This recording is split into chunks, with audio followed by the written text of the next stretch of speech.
Welcome to CINEPRO, where we bring your favorite movies back to life with quick recaps, hidden details, and everything you missed. Our movie begins with Chris, who was driving fast because he had a job interview. Unfortunately, he encounters an accident on the road, so he gets out to ask a truck driver what the problem is. The driver tells him that a truck carrying chemical materials overturned on the road and that they'll have to wait 2 hours for the road to reopen. However, Chris is in a hurry, so he drives off to find an alternative route. After some time, he reaches a gas station, where he stops to make a call to inform his employers that he'll be late. He asks the gas station owner why the phone isn't working. The owner replies that the phone doesn't work over long distances. Chris then asks for directions to another route, and the owner tells him to look at the map next to him. Chris checks the map and finds an alternative route, but the gas station owner warns him that the road is dangerous. Chris insists on taking it because he needs to make it to his interview. He drives off and eventually reaches a fork in the road. Unsure whether to go left or right, he chooses left, which turns out to be a bad decision. While driving, he notices a dead animal on the road. As he looks at it, he accidentally crashes into another car, causing an accident and damaging his own vehicle. The owners of the other car come to check on him, and Chris assures them he's fine and offers to help fix their car. One of them explains that someone had placed barbed wire on the road, which caused their tire to burst. They all decide to look for a phone to call for help. Jess suggests there's a nearby gas station where they can make a call. Chris responds that he was just there and that the phone doesn't work. They agree to search the forest for a place with a working phone, leaving 2 people behind to stay with the cars. As they walk, Chris asks Scott what brought them to the area. Scott explains that they were on a trip to get a change of scenery but got lost. Chris checks his watch, hoping to still make his appointment. After a while, they see a fire burning in the distance, indicating someone might be in the forest. Scott calls out loudly, but no one responds.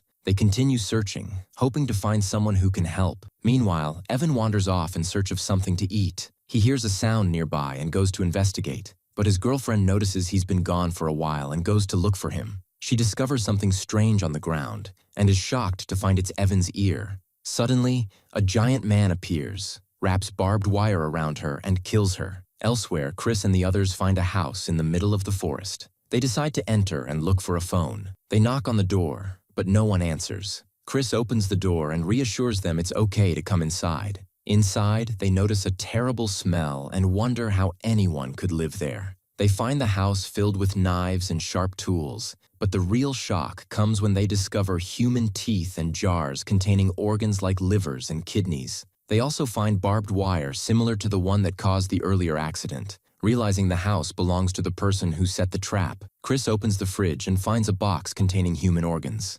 Terrified, they decide to leave immediately. However, as they reach the door, they see a car pulling up outside. Chris suggests escaping through the back door, but they find it blocked with wood. With no other option, they hide inside the house. Chris and Jess hide under the bed, while Scott and Karen hide behind the wooden back door. One of the cannibals enters the house and throws the wire onto the bed under which Chris and Jess are hiding. Suddenly, they see their friend's body being thrown in front of them, covered in blood. Jess is horrified and struggles to keep herself from screaming. The cannibals drag the body away to cut it up. One of the cannibals places a rifle nearby, and by chance, it falls close to where Chris is hiding. He carefully reaches out to grab it without being noticed. Meanwhile, Scott and Karen watch in horror as their friend's body is dismembered in front of their eyes. After the cannibals eat and fall asleep, the group seizes the opportunity to escape. Chris quietly crawls out from under the bed, followed by Jess. Scott and Karen also emerge. They move cautiously to avoid making any noise.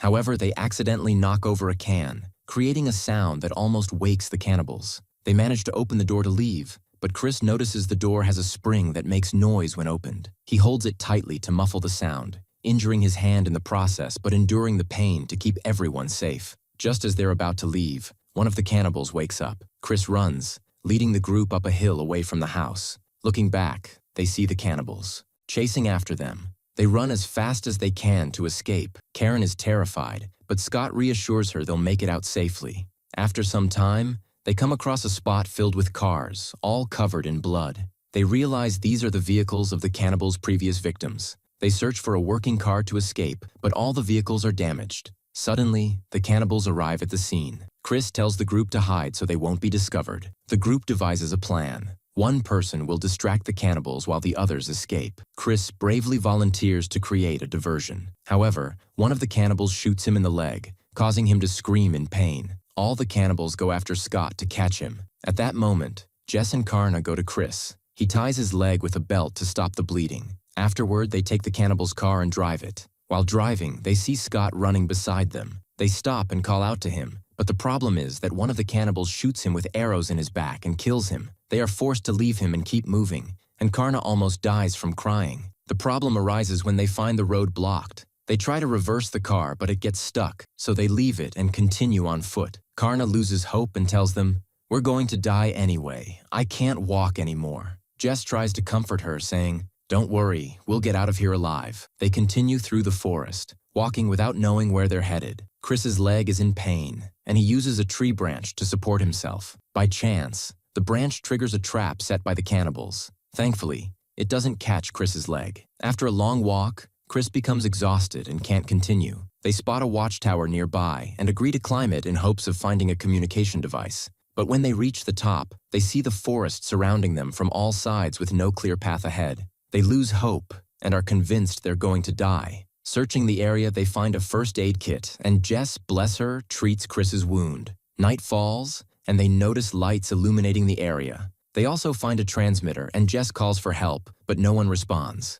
After a while, Chris keeps watch and is shocked to see the cannibals searching for them. He tells the others to quickly hide the light because the cannibals are below. Luckily, the cannibals pass by the tower without noticing them. Suddenly, the transmitter makes a loud noise, alerting the cannibals. Realizing they're in the tower, the cannibals climb up to catch them. Chris closes the staircase door and places heavy objects on it to prevent them from opening it. When one of the cannibals tries to open it, Chris kicks him, causing him to fall all the way down. After a while, they smell smoke and are confused about its source. They are shocked to realize the cannibals have set the tower on fire to kill them. Karna breaks the glass and says, "I'm going to kill myself. I'd rather jump than burn to death." Looking out the window, Chris considers her words and agrees, saying, "You're right. The only solution is to jump to the trees in front of the tower." He decides to jump first to reassure them. He jumps and grabs onto a tree branch, calling out, "I'm okay, jump!" Karna gathers her courage and jumps, grabbing a branch near Chris. Then Jess jumps and grabs onto a branch next to them. They think they've escaped the cannibals, but suddenly, an arrow lands near them. One of the cannibals is climbing up to reach them. Chris tells them to quickly move to the next tree. Chris crosses first, followed by Jess, who gets shot at with an arrow but misses and continues. Karna, however, is too scared to cross. One of the cannibals climbs up near her. Jess sees him and wants to warn Karna, but Chris covers her mouth to avoid revealing their location. Unfortunately, the cannibal kills Karna and decapitates her. Chris and Jess try to quietly leave the area, but they realize they can't keep running forever. They have to fight back. Chris and Jess set a trap by pulling a branch tight so that when the cannibals arrive, it will knock them down. Jess calls out to lure the cannibal. Suddenly, Chris releases the branch, hitting the cannibal and knocking him down. The remaining cannibals become enraged upon discovering their fallen comrade. Chris and Jess flee and hide in a waterfall. The cannibals pass by without noticing them. Once they're sure the coast is clear, they decide to sleep to regain energy for the next day. The following day, they continue walking through the forest. Fortunately, they reach a road and are overjoyed. But their relief is short-lived as the cannibals ambush them, capturing Jess and throwing Chris down a hill. Jess screams, calling for Chris to save her. Hearing a car on the road, Chris rushes to seek help. A passing police officer stops to assist. Chris explains the situation, and the officer reassures him, "Don't worry, as long as I'm here, you're safe." Before finishing his sentence, an arrow strikes the officer in the eye. Chris tries to drive the police car but finds no keys. A cannibal shoots an arrow at him but misses. Chris hides under the car, as there's nowhere else to go. One of the deformed cannibals finds the keys near the officer and hears a sound under the car. As he bends down to look, Chris escapes just in time. When the cannibal gets in the car, Chris clings to its underside. Meanwhile, Jess is tied up, and the cannibal doesn't kill her immediately, waiting for orders from their leader. The car arrives at the house, and Chris sneaks out from underneath to assess the situation. Inside, the cannibals take the officer and chop him up to make soup. Jess screams in fear, and Chris hears her, realizing she's still alive. The leader orders one of the cannibals to kill her. Just as he's about to do so,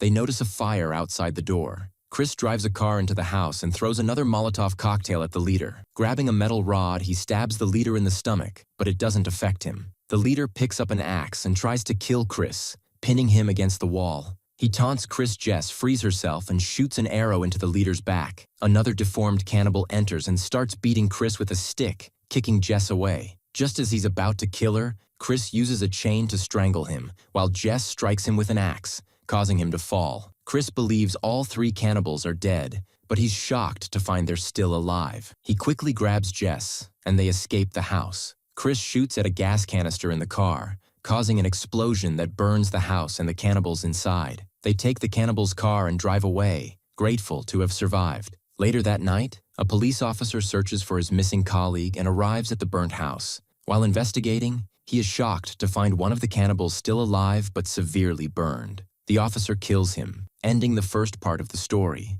The second part begins with a girl named Kim walking through the forest, heading to a competition held in the woods on the television. While she was walking, she comes across 2 paths and chooses one of them. She wished she hadn't entered. She looks at her phone and suddenly hits a passerby. She was scared and terrified that he might be dead. She gets out and calls out to him, but he doesn't respond. She approaches him, tries to help him, reassures him, and tells him she will take him to the hospital. He didn't leave her when half of her bribe was gone. Another cannibal arrives with an axe. He strikes her head with the axe, splitting her body in 2.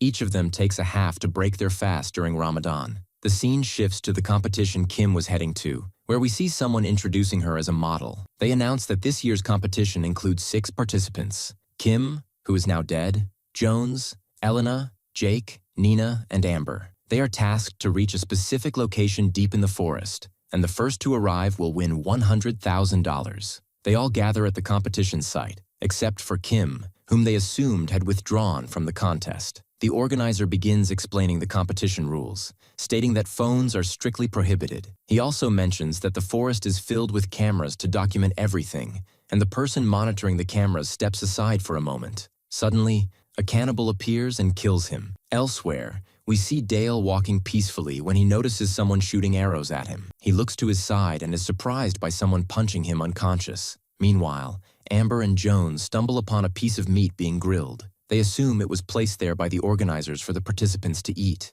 The scene shifts to Dale regaining consciousness, finding himself tied up in a peculiar manner. In front of him, a disfigured man sharpens a knife. Dale asks him why he's sharpening the knife and what he intends to do. The focus then shifts to Elena and Maggie, who discover a house in the middle of the forest. Curiosity leads them inside to explore. They notice family portraits of cannibals with distorted and grotesque appearances. Suddenly, they hear voices outside the house and hide in a room. Peeking through a crack in the door, they are shocked to see a female cannibal giving birth, assisted by another woman with a pot of hot water. She successfully delivers a baby, but the midwife spots them and attacks. They lock the door and barricade it, but find the window barred with iron. They discover a hole in the wooden floor, widen it, and escape through it. Running away, they can't believe they're still alive, but suddenly, Maggie is struck with an axe to the head, killing her. Elena hides and holds her breath to avoid being detected by the cannibals. One of them approaches her hiding spot, suspecting someone is there, but fortunately, his companion calls him away. Meanwhile, Michael, the cameraman, talks to Nina before leaving to film the other participants. Suddenly, a cannibal girl attacks Nina, dismembers her, and is calmed down by her husband, who takes her away. Back to Dale, who is still tied up. As the disfigured man approaches him, Dale manages to grab a knife and free himself. The disfigured man attacks again, trying to kill him, but despite Dale's blows, he feels no pain. Dale finds a cartridge, grabs it, and shoots him in the stomach, sending him flying. Elsewhere, Michael reaches the truck containing their equipment, only to find his companion monitoring the cameras missing. Suddenly, the truck starts moving by itself. Michael assumes his companion is driving, but it turns out to be 2 cannibals. One of them shoots an arrow into Michael's heart, killing him. Meanwhile, the remaining participants are enjoying grilled meat, unaware of its origin.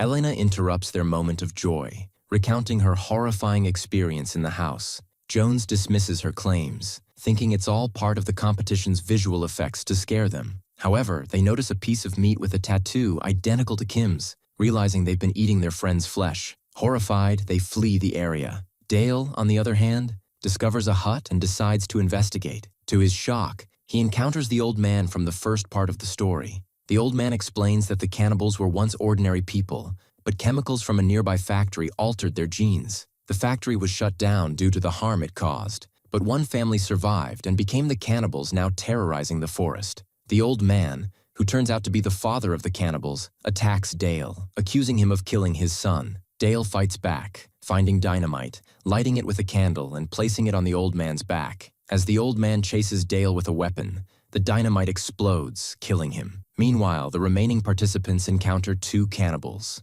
Elena panics, leaving them behind and falling into a pit. The others face the cannibals, trying to kill them, but they seem invincible, like cats with 9 lives. They flee, leaving Jake searching for Elena. He finds her and rescues her from the pit, but a cannibal arrives just in time. They manage to escape before being killed. Dale prepares himself, arming his arrows with dynamite and camouflaging himself with black paint to blend into the forest. He seems determined to exact revenge on the cannibals. Jones and Amber, walking through the forest, trigger a trap, leaving them hanging. Amber tries to free Jones but triggers another trap, leaving her hanging beside him. A cannibal and his son arrive, intending to kill them. The son insists on killing them himself, learning from his father. He successfully kills both with a single arrow. Elena and Jake come across a strange house, hoping to find a communication device to call for help. They search everywhere but find nothing. Instead, they discover a large collection of abandoned cars, realizing they belong to the cannibals' victims. Among the vehicles, they notice their own truck but are startled to hear Michael's voice coming from inside. He leaves us standing and goes inside the truck to check if he's alive or not. When he enters, he's shocked by a video of Michael being tortured and his head severed. He looks beside him and is surprised by one of them, so he slaps him across the face. The man says to him, he hits him, ties him up, and takes him out of the truck. They grab Alina too and kidnap her, taking them both to a strange apartment. Jake is tied up like this, and Alina is locked in a cage. The cannibals were preparing head meat for lunch, planning to eat Michael's head. They force Alina to sit with them and eat. They tie her to the chair with barbed wire so she can't move. At this moment, Dale accidentally ends up at the house they're in. His foot hits a toy, making a noise. The cannibals get up to investigate where the sound came from, hoping to find another person to feast on. Dale shoots a dynamite arrow at one of them, and when another cannibal comes to help, the dynamite explodes, killing them both. Dale then reaches Alina, helps her free her hands from the wires,